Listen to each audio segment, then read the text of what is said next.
very good day to you that is listening to us. This is Insight Political or Community News. We are talking to Mr.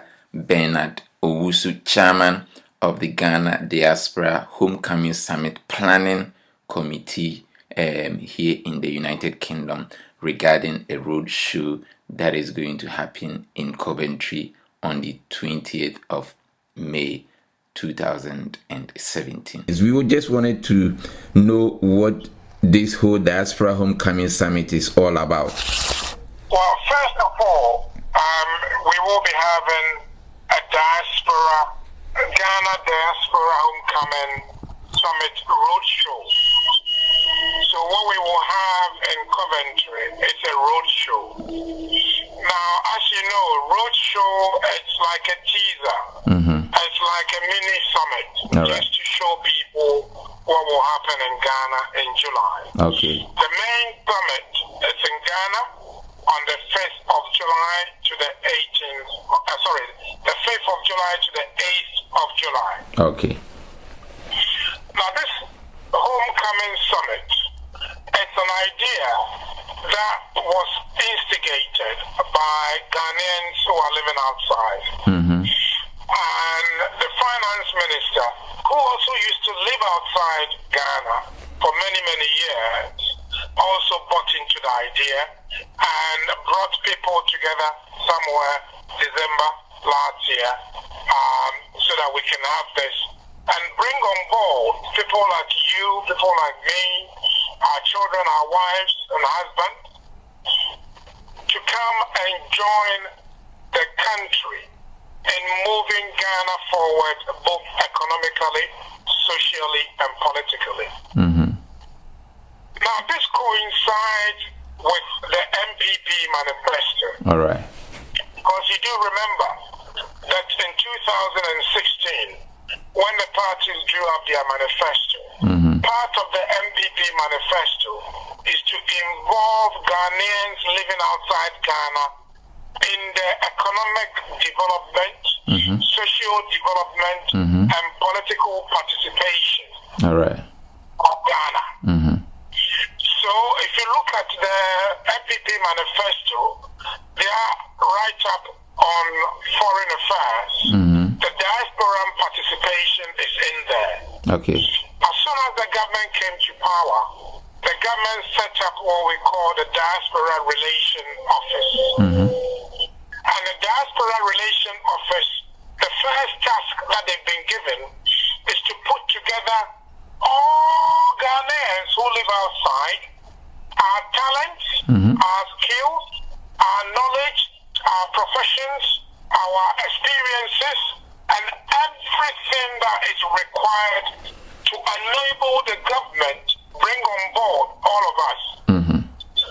When the president set this office up, he said that my office that I've set up, the office that I've set up, is going to bring all Ghanaians on board. It doesn't matter your political affiliation. Now, the joy of this is the person, the director in charge of the office, is somebody who used to live here and only returned home recently. Okay. So this is not government-led program. Okay. This is diaspora-led program. So that the people who are running this committee, the people who have drawn up the program for the Diaspora Summit is our diaspora, from the diaspora. The summit itself, it's going to be sponsored by GIPC, by the Business and Development Ministry, by the Ministers of Foreign Affairs, all right, by the Diaspora Office, and also the other private sponsors. Okay. This is to provide a platform. The July Summit is to provide a platform for people to network and to have a relationship. Okay. So that going forward, we can say when we came together in July, these are the ideas that we formulated, sent to government, so that the government can also take some out of it or take all and formulate policies for those in the diaspora. So the Coventry event is to bring people who live in the Midlands and possibly north of England All right. come together for us to show them how to participate in the diaspora program in July. Okay. It's also for those who, for one reason or the other, may not be able to go to Ghana. All right. To highlight what the advantages are and being part of the Ghanaian diaspora movement. We've set up something called DMC. It's called Diaspora Mobilization Committee. Okay.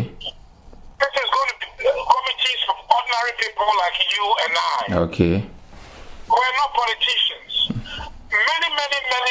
Many years ago, this would have been run by a politician. But we say now we are running our own affairs. Okay. We are deciding matters that concerns us. So that is why we're doing this roadshow in Coventry. Oh, brilliant.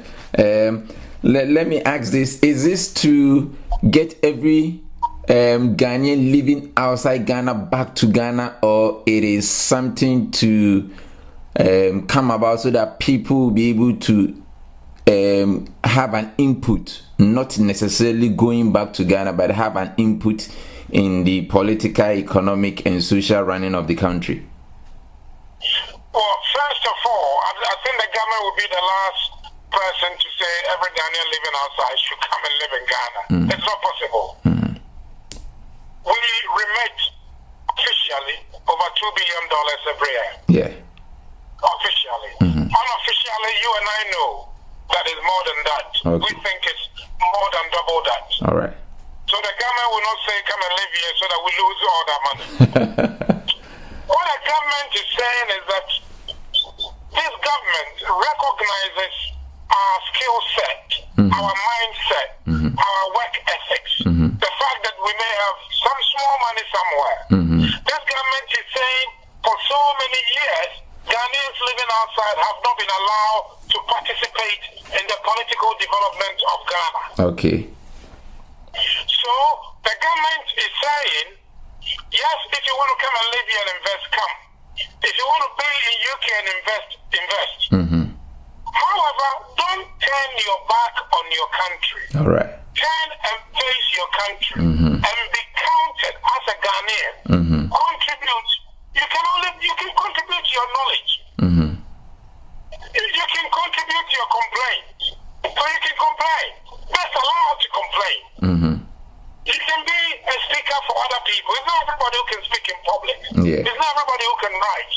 But the bottom line is that there are things happening in Ghana now, and you and I should also benefit. For example, the one district, one factory that the government said it's going to happen. Why should I leave that for a foreigner to go and do? Now, I may have a knowledge. Okay. We know that very soon the government says they're going to create what we call renewable energy park or solar panel park, where they're going to assemble solar panels. There are many people who work in the UK who work in the solar panel industry.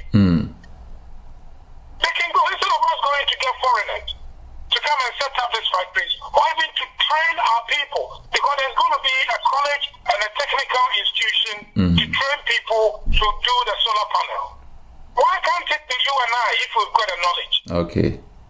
So we want to create a forum. We want to create a movement where we know what is going on in Ghana so that we can also participate. Okay. So is this a kind of way for the government to engage with the diasporans so that we will be able to have an input in Ghana?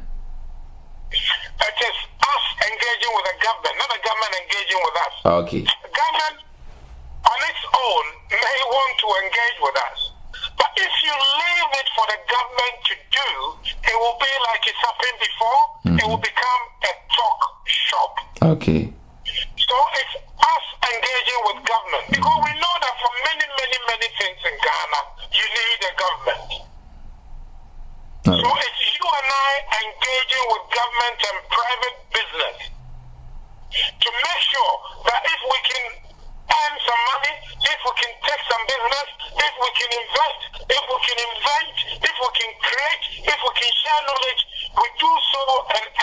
money out of it.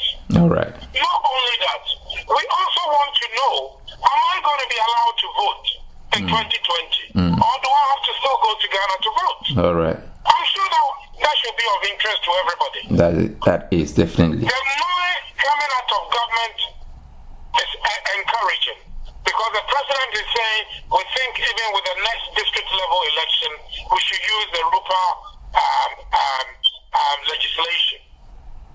My brother, some of us will want, maybe one day you will want to stand for district level election, or you want to be an assembly member. Why should you be bad? Why should you lose your British citizenship before you can stand for elections in Ghana?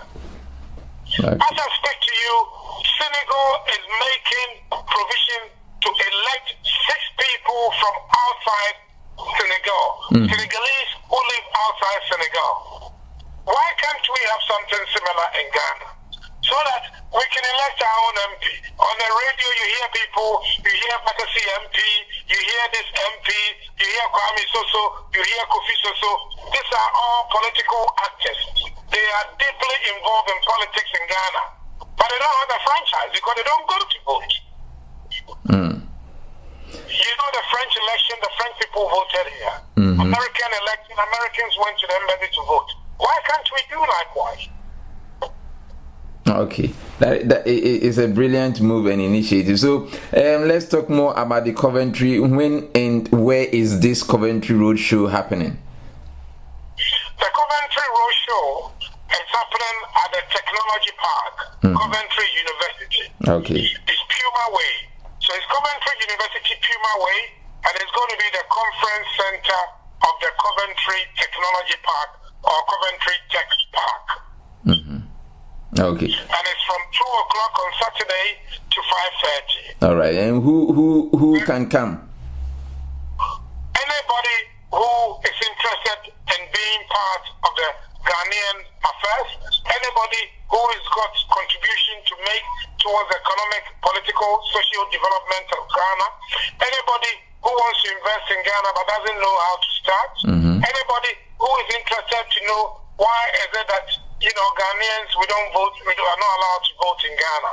Okay. Anybody who wants to know why is it that I have been told that I couldn't become a minister, I couldn't become a parliamentarian because I live in the UK or because I have a British passport. Yeah. So anybody at all who loves Ghana and is a Ghanaian or friends of Ghana can come on Saturday. Okay.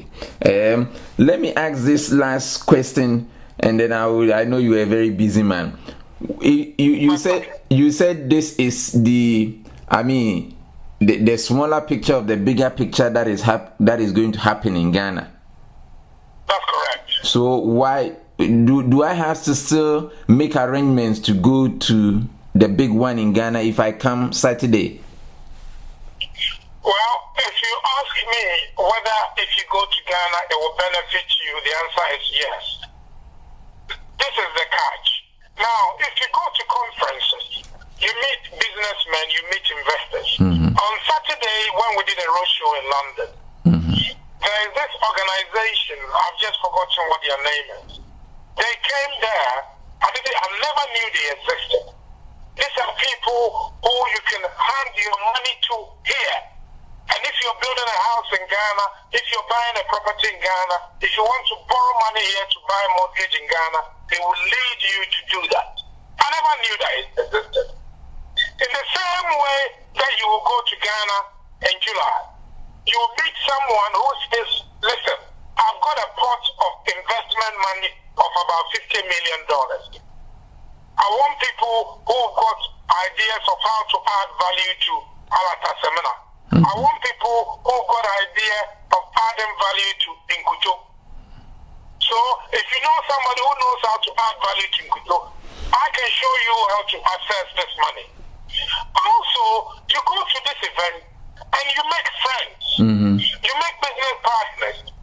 For me, that is also important. So physically, if you don't want to go, you don't have to go.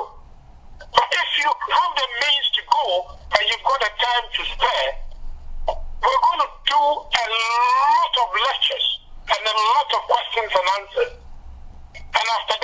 we are all going to form small groups to draft something and put our minds together. All right. Yes, if you're not there, you can still talk to somebody who will represent your interest. But if you can go, I will suggest you go. All right. Thank you so much, Mr. Bernard Owusu, the communication planning chairman for this whole event. One last question, and now, do you think that this is not going to be one of those ticking boxes of the government, but there will definitely be something meaningful coming out of this summit? Well, my brother, if there's going to be something meaningful, you and I have to make it meaningful. Now, you've realized that everything I've said. I said this is diaspora-led. Government supported, diaspora-led. Because you and I, we can't just wake up and say, let's go and hire Accra Conference Center and have a conference. So it's government supported, a government initiative, but it is led by you and I. So if it doesn't work, it means you and I, we failed ourselves. And that is why it's important that we don't allow politicians to run this, but we run it ourselves. And that is why I say to you that come on board, come and support this, come to Coventry, come to Ghana, let's put together the knowledge, the experience, and the skills we have and make Ghana great. All right. Thank you so much, Mr. Bernard Owusu, chairman of the Ghana Diaspora Homecoming Summit Planning Committee here in the United Kingdom, for talking to us. You're welcome, my brother. Thank you very much. Thank you so much. Bye.